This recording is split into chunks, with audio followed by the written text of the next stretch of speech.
I had no preconceived notion of motherhood. It's way harder than I could have ever imagined. I mean, I have never grown as much as through becoming a mom. At the end of the day, I just want them to let the light inside themselves out. And it's challenging. Growing up is so hard. It is. And so to keep them empowered and confident, it requires so much of us. I had my pregnancies quite close together, quite soon after retirement.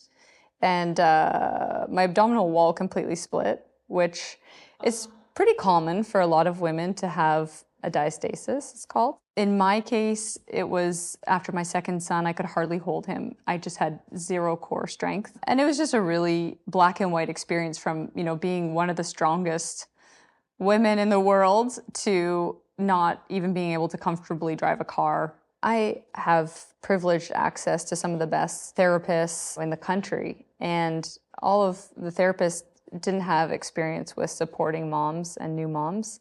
And it was just kind of this big open blank space of, postnatal care. I struggled for years. I lost the ability to be active to the level that I needed to be.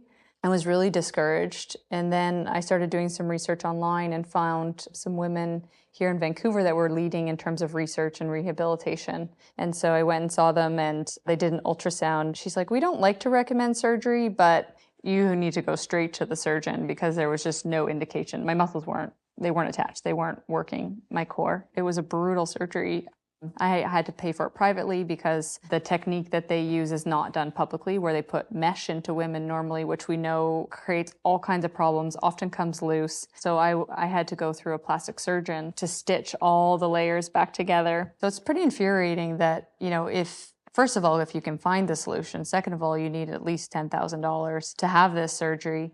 And then it was it was 4 years before really being able to do core exercises, but it was 2 years of hardcore physio rehab, which again, wasn't public. So I just think of all the women that don't have access to the care they need around, postnatal care. There's a lot of work to be done there.